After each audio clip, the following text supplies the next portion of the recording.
are being prepared for the American people. And in my article, I give links to where the Army says it's for us, and then a minority of people are commenting saying I'm making it up. I mean, the Pentagon admits they're preparing for war with us.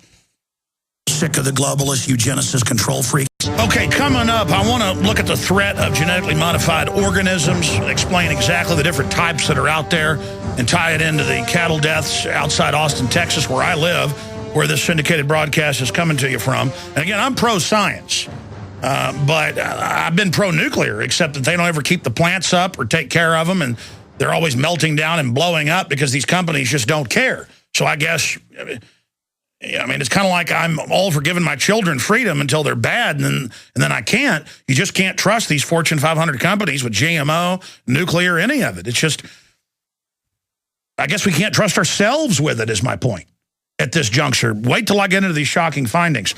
Now, first off, I'm not tooting my horn here, but if there's anything I'm a leading national expert on for national television, print media, you name it, I am a admitted, recognized expert on the police state. And people say, you don't like police? A police state isn't not liking police, for new listeners. And some people say you're being condescending. No, I'm not. A lot of people don't understand this. In fact, I didn't understand this, that people weren't aware of this, so I want to explain it. A police state's like North Korea. It means you don't have any rights, any due process. There's secret police. You're being asked questions. There's cameras. You're being spied on. People are disappeared. Oh, all the things the U.S. is now doing. I mean, have you gone and looked at everything that authoritarian states do? Our so-called government is adopting it. That's the point I'm making. And it's not good for business. It's not good for life. It's not good for sustainability of a free market system. It's anathema to what the founding fathers believed in. So people who say they love America with the 4th of July coming up, do they actually know what the United States stands for? Because everything the U.S. stands for was built on is under total attack by the so-called federal government, itself taken over by foreign banks on record. Now, I'm going to explain that more later. But we've been captured. The national security state, all of it, has been taken over by financial interest, and that's why they can get away with bloody murder. And that's why the private Federal Reserve rules this country, and it's a consortium of foreign banks. Look it up. 10 years ago, I was called a conspiracy theorist for talking about that. 17 years ago, now it's admitted. But cutting to the chase. Friday, Paul Watson in the afternoon, one of our writers at Infowars.com, and at Prisonplanet.com, published an article, sarcastically headlined, because they say that in the piece, "Don't be alarmed. Army trains military police to drive tanks on U.S. streets. Sightings of vehicles provokes fears of martial law." And it is a KSDK TV news piece. And we're going to play part of it here. We have their video embedded up at Infowars.com, so you can go watch the whole thing there. I'd play the whole thing, folks, but it's copyright. We can fair use play a short. People are always like, why don't you play the whole thing? Well, I just gave you the answer for the upteenth millionth time, but people still ask it, so there you go. Go watch. People are like, your YouTube report you did on it, it's only got 30 seconds of the newscast. And we say, go there and watch the whole thing. I can't show you the entire deal. I really can't play the entire deal. I mean, technically I could, but then I have to stop and comment on each part if you want to get technical. But side issue. I'm digressing. About 80% of the commenters and the votes on YouTube, actually it's about 85%, agree with us. They understand their current or their former military. They understand why it's not good to have military on the streets. They understand why you don't want to use tanks against the American people. They understand that that's the opposite of what our Constitution says. But there's 3 different groups attacking me. And again, I'm not reporting on this because they're attacking me. I'm reporting on it because it shows the mindset. You can learn a lot from this. One group says, Alex, yes, the military's training for locking down cities in martial law, but to keep us safe because the economy is collapsing. And they know it's going to collapse worldwide. As if they're telling me something. The point is, the system is run by megabanks on record that planned all of this and engineered it through derivatives. I've done hundreds of broadcasts on it. I made Fall the Republic documenting it. Yes, I know that. That's the whole point. The troops themselves aren't bad. There's another group that say, I'm criticizing the military. That's like saying I'm criticizing a gun. A gun is an inanimate object that you control, that the government controls. The military is supposed to follow orders, basically making themselves inanimate objects. So again, it's not about the military. See, even in America today, we're so brainwashed, to even get to the issue, you have to go through all this stuff of first, oh, it isn't true. And then, well, they need to do this because America's collapsing.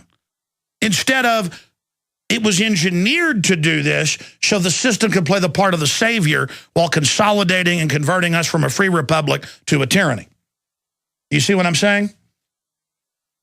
And in our article at Infowars.com, we have scores of links to the Army Times, to the Council on Foreign Relations, to open videos of Army troops and National Guard doing crowd control with batons in Connecticut 2 weeks ago. Just at a mainline parade and getting in people's faces. The point is that the RAND Corporation, the CFR, the federal government, the top general in the U.S. Army, is quoted in our article with links to him saying it, that they're going to put 4,000 plus troops, a brigade, in every U.S. major city for the American people. And I'm talking about not with batons, folks, with Abrams tanks, with Bradley fighting vehicles, with Warrior APCs. I've had the military people on who've sent us photos, and come on, where they're putting caches of armored vehicles strategically all over the country for us. And then I have the Army admitting it's for us, and I have the big banks admitting they planned this with the end of Glass-Steagall in 1999, all of it. This is a big deal, because even if you love troops on the streets and think it's cool, the question is, why do they want it? Because they're going to implode this country by design to re-engineer it and re-educate it. So you should be asking yourself, why are they getting all the troops ready? Instead, it's just like, what's wrong with troops? I ain't done nothing wrong. A lot of people didn't do anything wrong in Nazi Germany. How'd that end up for them? A lot of folks didn't do anything wrong in Cuba. A lot of folks, 1,000 years ago, central Mexico didn't do anything wrong, but the Aztecs would, march 500 miles to a little village and grab every man, woman, and child and haul them back and cut their hearts out. Chinese didn't do anything wrong. Mao Zedong killed over 60 million of them. Chinese history say 80 plus mil. U.S. government, State Department says 64 mil. Whatever, 64, 84 mil, whatever. The point is that government is always the number one threat. University of Hawaii's done studies, others have. It's called democide. 262 million deaths in the last century alone from what? Governments. And that's non-military. That's not soldiers or combatants or civilians killed in Dresden fire bombings or bombing of London or Hiroshima, Nagasaki. Governments killed 260 plus million people. That was the United States population in 1975. In 100 years. So, see, I'm a weirdo. I'll admit it. I'm like George Washington in that I worry about the real number one threat in history. I actually am an American. I actually like the founders. I think they were really cool and knew what they were doing. I want that instead of the UN. Wait till you hear this. They say, end all national sovereignty, BBC reports. But first, the report about tanks for you and your family straight ahead. Welcome back, ladies and gentlemen, on this Sunday worldwide transmission. We're going to be opening the phones up. I'll give the number out in the next segment. We'll take a ton of calls in the second hour today. Getting back into the article, don't be alarmed. Army trains MPs to drive tanks on U.S. streets. The public doesn't know why it's bad to have the military involved. I mean, as a child, I knew going to third world countries, so this is what a horrible third world country is. There's troops bugging their eyes out at everybody with machine guns on the street corners. It's what comes with bondage and poverty and no due process. But now it's what keeps us safe. Oh, and it's not for Al-Qaeda. It's for libertarians, conservatives, rural people. They're setting up the Rural Council run by the Department of Defense. And the Army has come out and said, yes, we want to call in airstrikes on citizens. And they're using Predator drones, Associated Press and Reuters report, to arrest, quote, cattle thieves in North Dakota. So the whole military system that Eisenhower warned us about.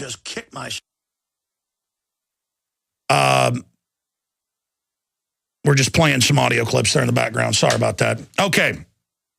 Getting back into what I was saying. It's all right. It's all right. Getting back into what I was focusing on here.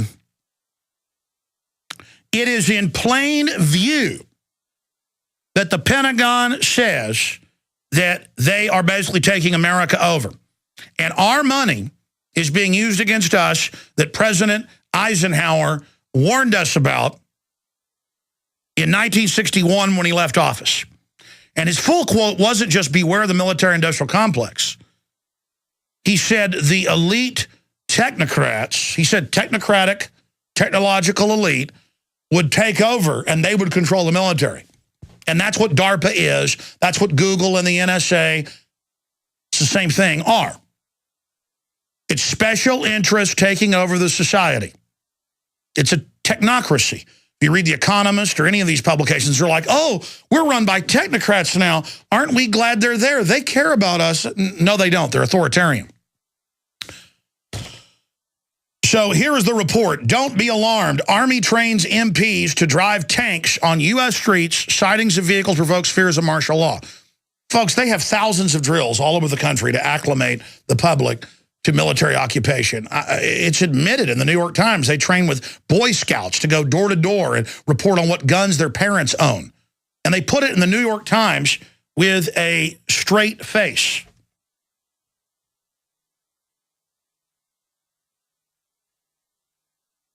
I mean, that's Hitler-Jugend. And then I get emails saying, don't criticize the Boy Scouts. I'm not criticizing the Boy Scouts. I was in the Boy Scouts. You shouldn't turn the Boy Scouts into a paramilitary spy arm.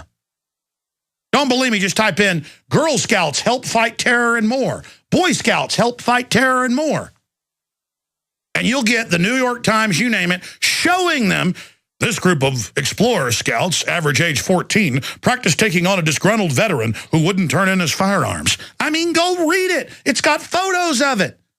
I got footage of this in urban warfare drills in the late 90s, and people couldn't believe it. They had the Boy Scouts in Texas and Maryland and other places, and this had never been in the news. We're like, why are all these Boy Scouts with the troops in this drill in the town? And then we talked to their parents. They're like, well, yeah, they asked if the scouts could help them, but we don't like it. They came in the house and were creating lists of our firearms. I mean, this is like body snatchers or something. It's like an invasion from Mars, but it's not Martians. It's our own people. And it's happened over and over and over again. And you can't get the average American out there to even understand this. They're like, well, what's wrong with troops? Or, well, we need them. Things are collapsing. Or, oh, that's not true. And then the article, people even comment, and again, they're the minority, but that's who I'm concerned about because they represent, I would say, the majority out there. They go on to quote here with links to the Army Times saying they're putting troops on the streets. A brigade homeland was the headline. The Washington Post admitting it. And then links to the head of the Army in an article in the May-June issue of Foreign Affairs put up by CFR, a mouthpiece for the influential Council on Foreign Relations. Chief of Staff of the U.S. Army, General Raymond T.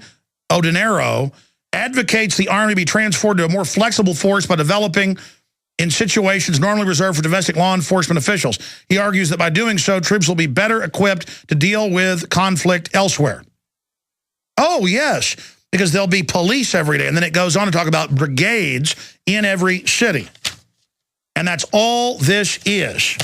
And